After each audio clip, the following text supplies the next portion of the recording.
Hello everyone.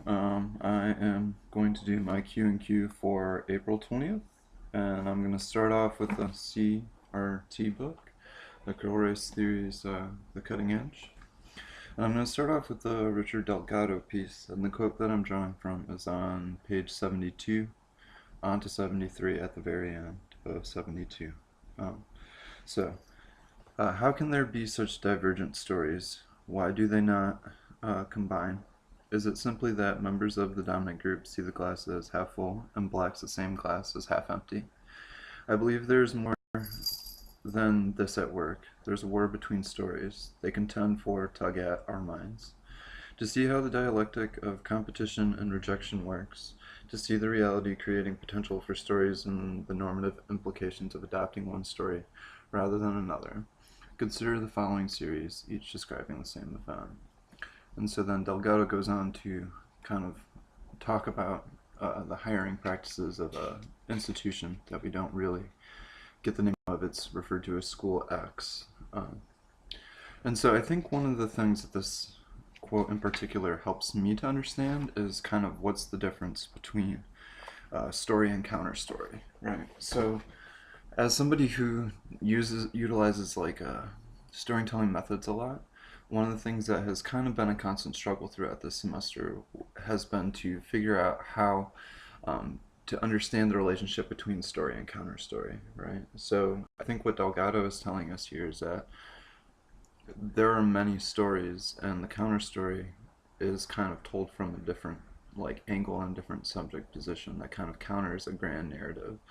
And that makes a lot of sense given like what we have read so far this semester, you know? And that kind of is true throughout all of the pieces.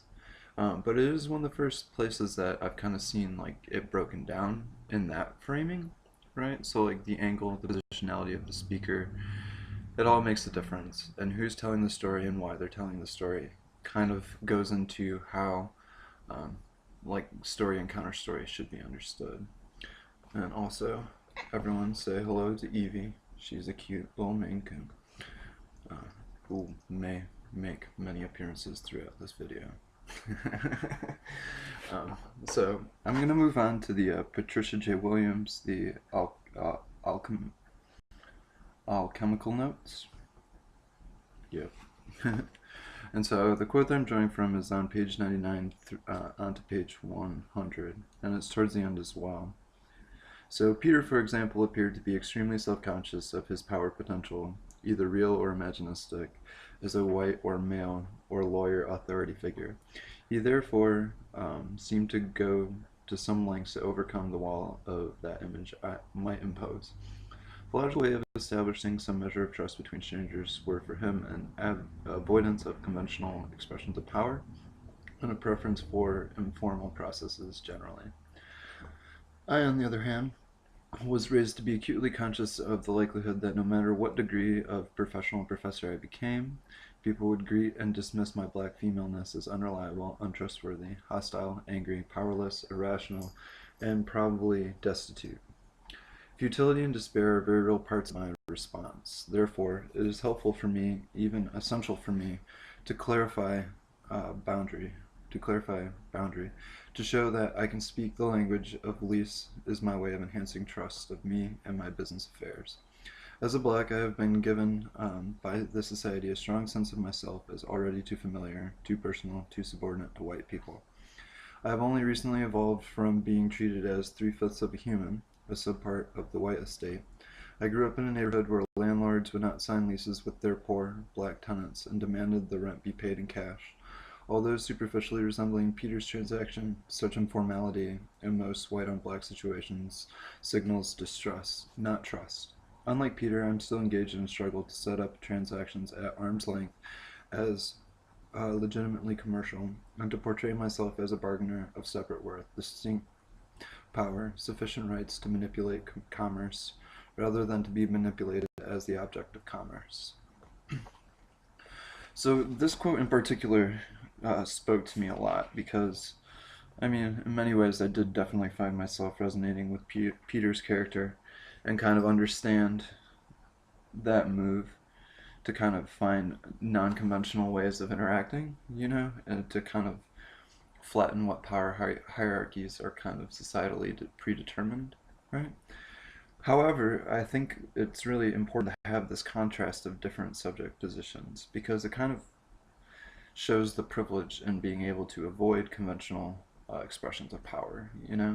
Um, we have Patricia's character, who I'm assuming is meant to be Patricia because the pronoun use I, um, kind of contrasts between what allows her to function and being able to talk in the language of leasing agreements and rental agreements and commerce and business, and what allows Peter to function through a kind of informal sort of dialectic conversation. And so I think that that was particularly important to consider when like looking at these two experiences that are like on the surface very similar, but as the layers get deeper are very, very different, right?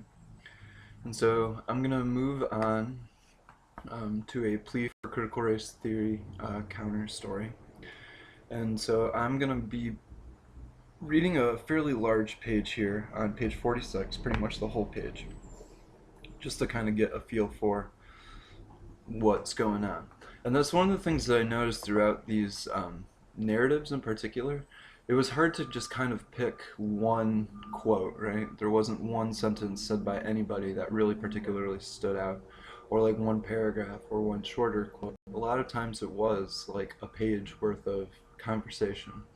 And that's one of the things that I think is kind of an advantage here to using a narrative format, is that you're able to contain a lot of emotion and interaction through this process of using a story, right? So we're gonna pick up on page 46, and it's a conversation between Alejandra and her mom, who's named Mommy.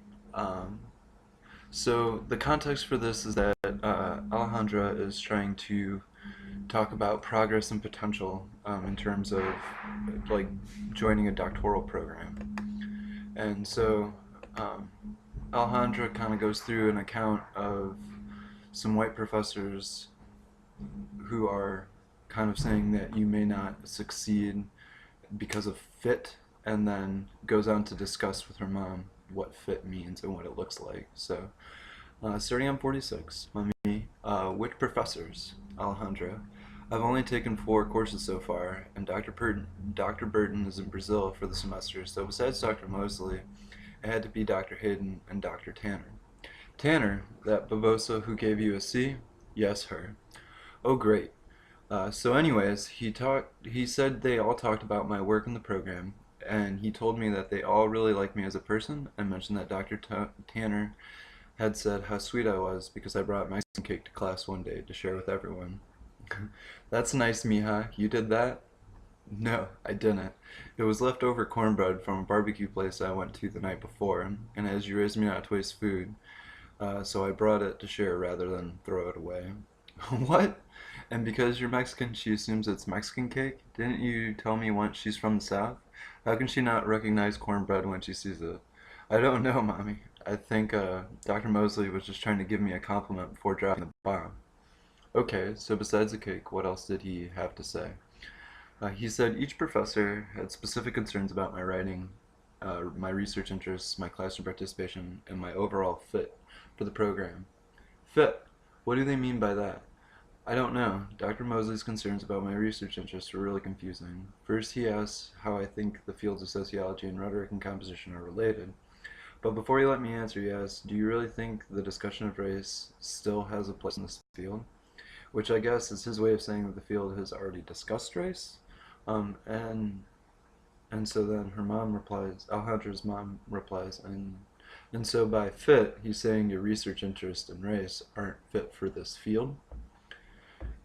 And so this is like something that gets talked about an awful lot, particularly with like incoming like first year students. There's a real tension between how they fit within the field.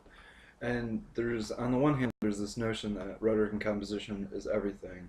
Like rhetoric is everything. There's arguments in everything we see and we interact with, we read.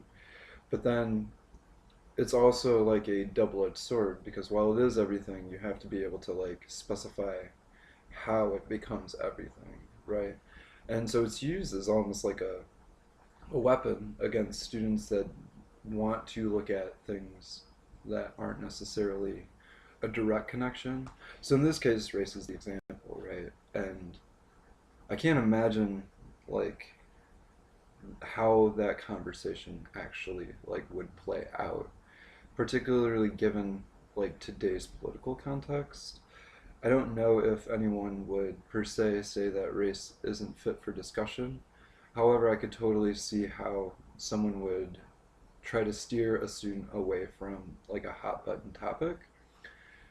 And so it just kind of like floors me to speak of the kind of like racialized violence within this conversation, right? These doctors, instead of looking out for their student and helping them find a way to make the fit happen, which is kind of their job, right? Instead, try to find additional ways to ostracize a student that's probably already feeling ostracized from their community, right?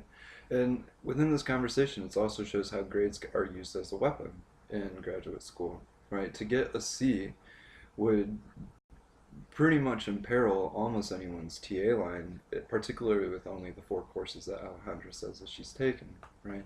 So if it is a program with funding, like there is nothing more violent than the move there to give a student a grade that doesn't allow them to continue to teach, right? That means that that student will inevitably have to repeal that grade. And with that appeal, it may go through, it may not. And if it doesn't, then that student's like lived reality is in peril, right? So not only are they being racialized in a particularly violent way, they're also having to deal with the ignorance of instructors that aren't making a larger connection between the students, the work that the students do, and what the actual impact of the grades from their classes have, right? And so that doesn't mean like everybody should get an instant A. And that doesn't mean that everybody should not be pushed to kind of develop their theories more. But what that does mean is that at this level, there's too much writing on these grades. And as like these programs claim to really trying to enact the process of learning and look at like learning for learning's sake rather than like specific outcomes, because I mean like we're essentially trying to become faculty. There's another layer here that is pretty like subversive when we see like this grade being deployed in this way. Like it pretty much undermines the student's very existence within a program, right? And so I was really drawn to that because like I think that that's a discussion that doesn't happen very often in graduate school, and there isn't very much in terms of like graduate pedagogy that gets published because it kind of opens up programs for a lot of vulnerabilities. So I think there are a lot of things here to kind of like discuss. And one of the things is kind of leads into the another reading um, by Asia Martinez. So the first reading was also by Asia, and this reading is still following Alejandra, but it kind of is looking at a different situation within the program. I'm assuming that Alejandra is going to be, is like the name for the same student throughout these stories, right? And so this quote comes from page 59 on the left-hand side towards the top. And Alejandra blinked and shook her head. Did she hear him correctly? Did he just say that she was an ESL student?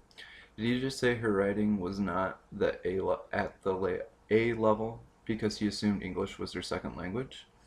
ESL, a status Alejandra could never claim because her own parents had been corporally punished in their own educations for speaking Spanish. Her parents were punished to the point they never actually taught Alejandra or her siblings the language. Did Dr. Kent know she mourned the loss of this language, and how he informed her English was a tongue she hadn't mastered as well? Did he understand?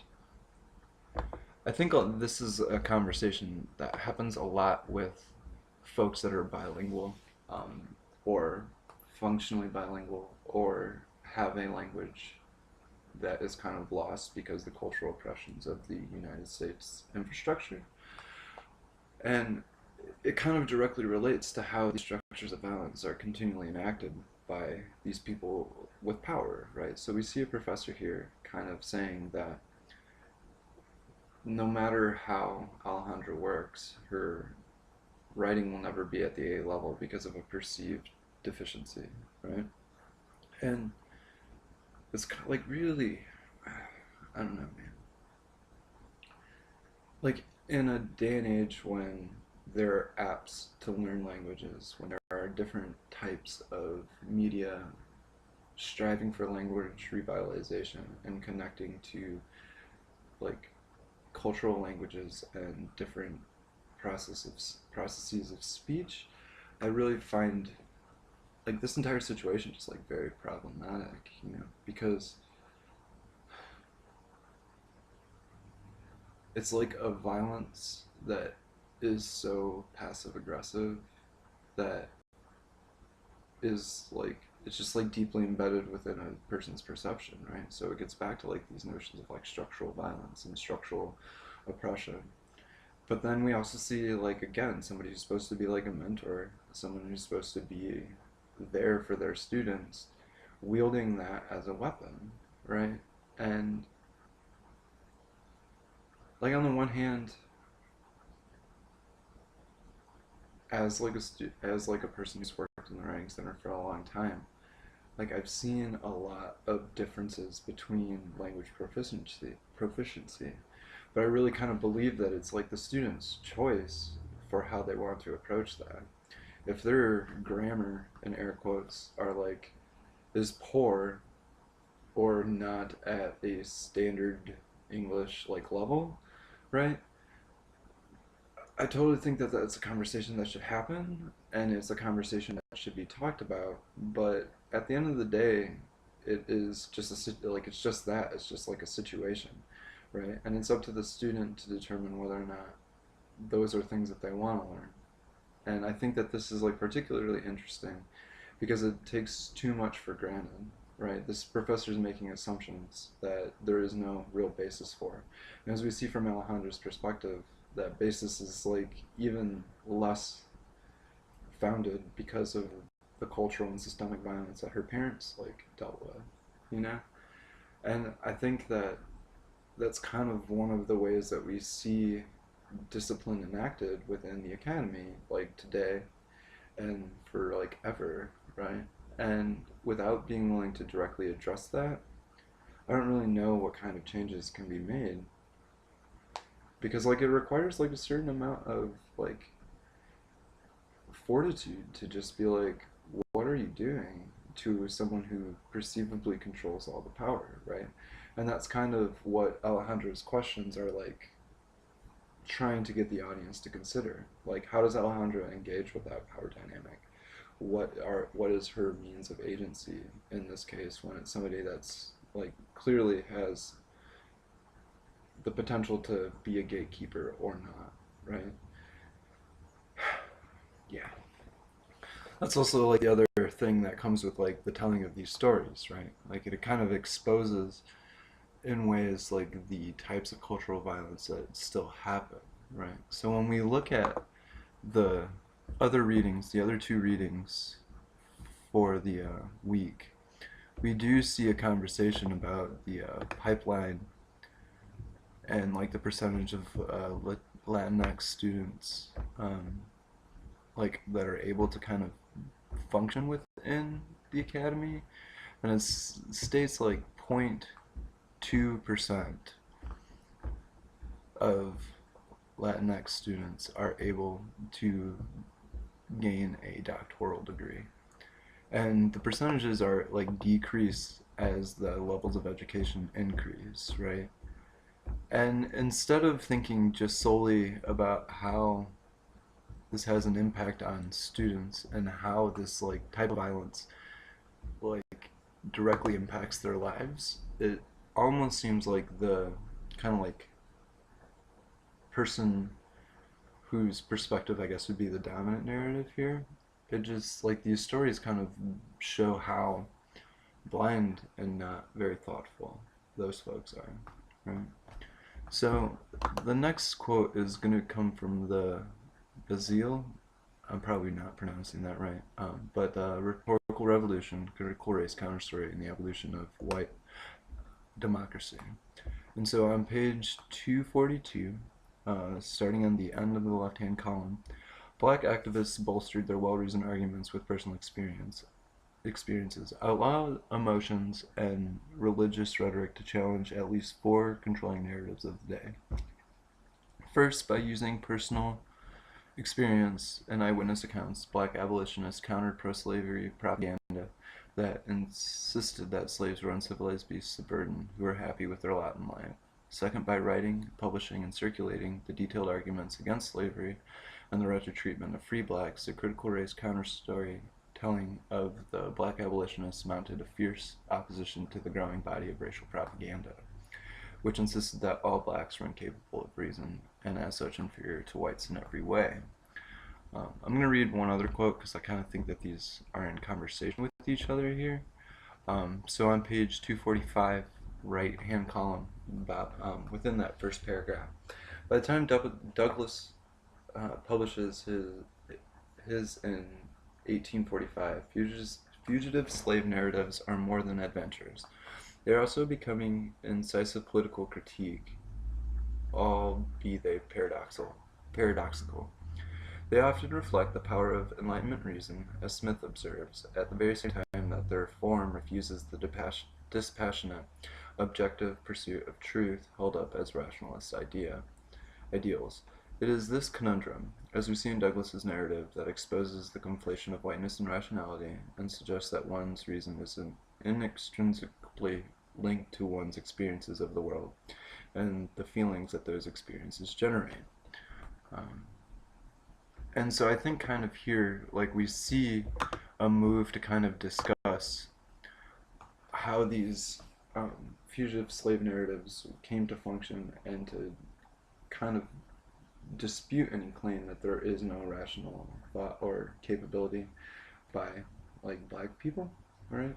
I do think that this could kind of be brought out to bigger scopes as well, but it makes sense that there's like a very precise focus on this time period.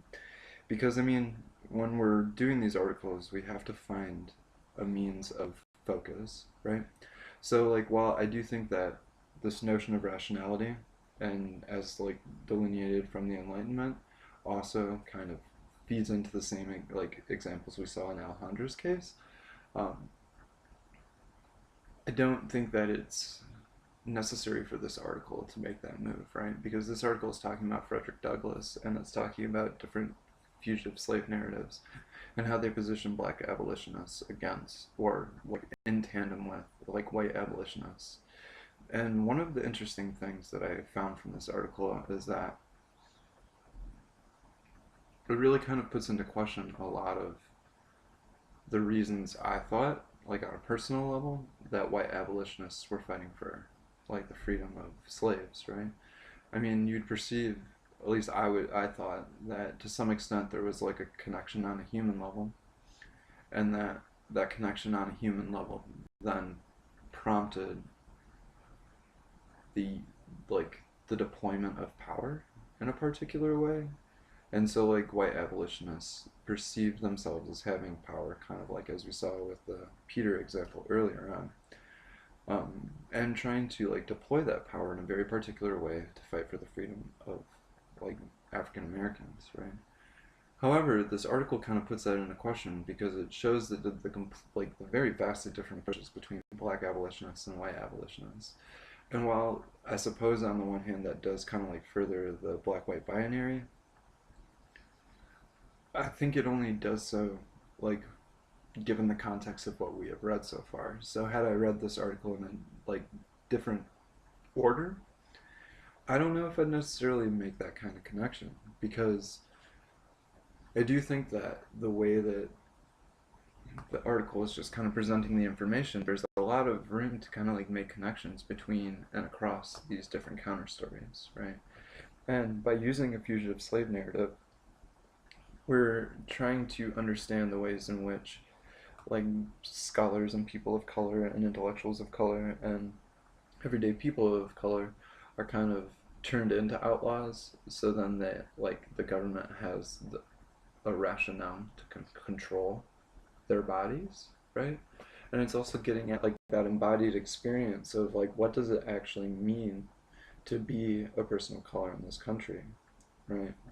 By looking at a historical account the author's kind of able to trace through today, like how little these experiences have changed, right?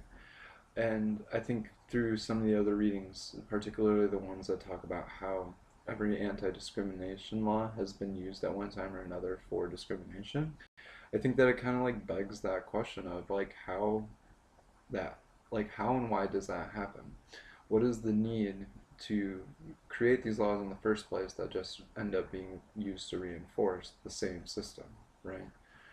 And so I do think that there's a lot there within this article that can be brought out like larger scope, but it also makes a lot of sense that the scope is so fine within the article, because like otherwise it would be a book, right? And so lastly, we're going to look at Solorzano and Yoso. And I got two quotes from this article to kind of go in that kind of go together. So on page 25 towards the end, as Robin Barnes has stated, critical race scholars have refused to ignore the differences between class and race as a basis for oppression. Critical race scholars know that class oppression alone cannot account for racial oppression. A critical race methodology in education also acknowledges the intercentricity of racialized oppression, the layers of subordination based on race, gender, class, immigration status, surname, phenotype, accent, and sexuality. And then on the following page on 26, right after the bullet points about midway, critical race researchers acknowledge that educational institutions operate in contradictory ways. Their potential to oppress and marginalize coexisting with their potential to oppress and marginalize coexisting with their potential to emancipate and empower. Likewise, the critical race methodology in education recognizes that multiple layers of oppression and discrimination are met with multiple forms of resistance. And so I think like in my brain this kind of like is the capstone of these readings, right? Like it kind of makes sense that to end on a methodological like reading, because it kind of gets at what are the series and sets of beliefs that kind of inform how these stories are told. And so essentially we have many examples of stories being told and counter stories being told, and then those two like stories are being kind of contrasted against each other.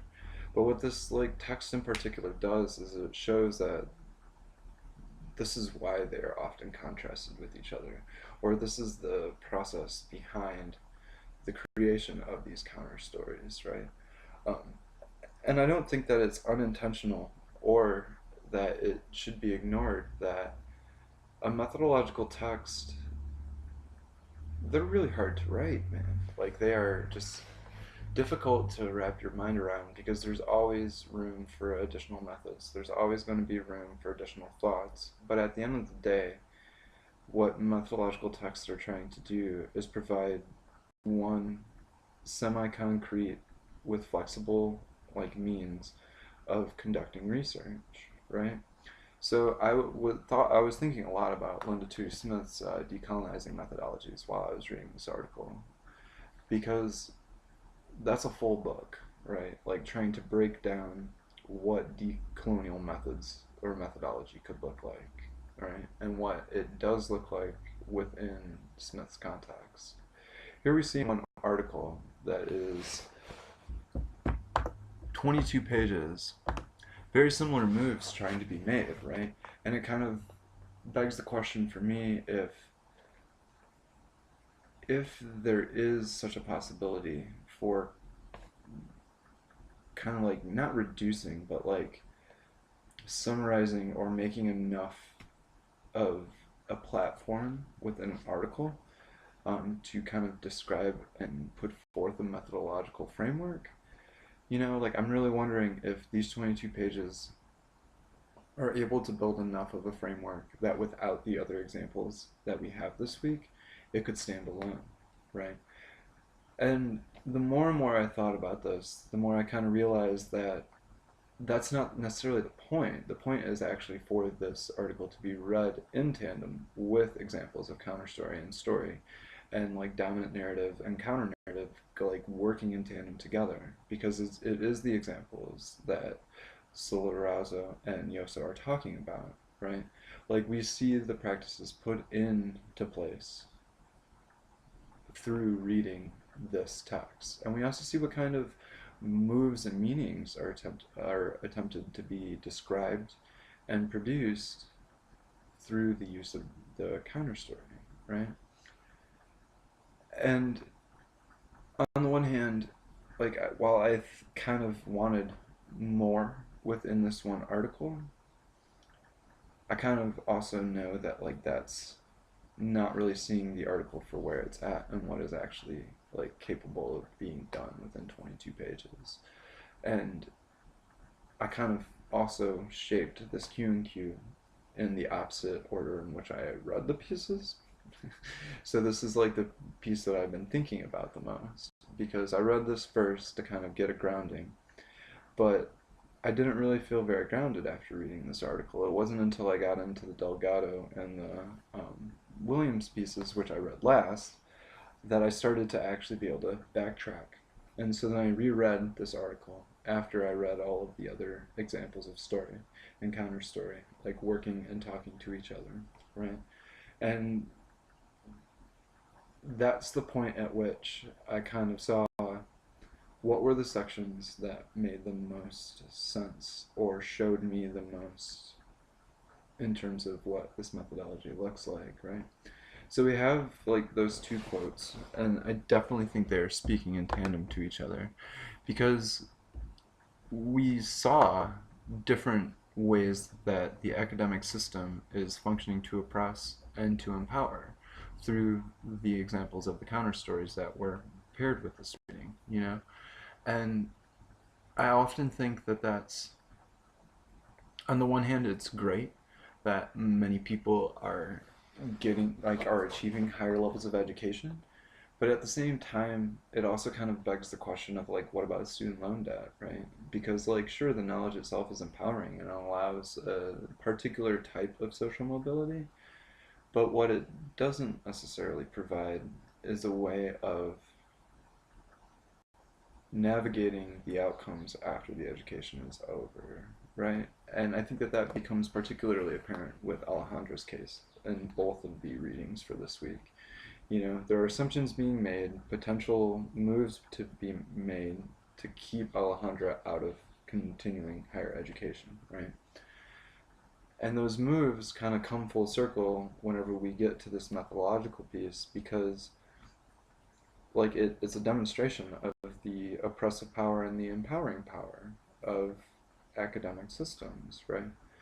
And it kind of also explains the uptake of how the like black abolitionists from the Brazilian or yeah um, kind of function, right? And so then it kind of forces the reader to think more critically about what they're saying, how they're saying it, and how to develop a story that can stand on its own in terms of providing a counter narrative, right? Um, so yeah, so that's the readings for April 20th, and I hope you all have a good day, and I'll see you later. Bye.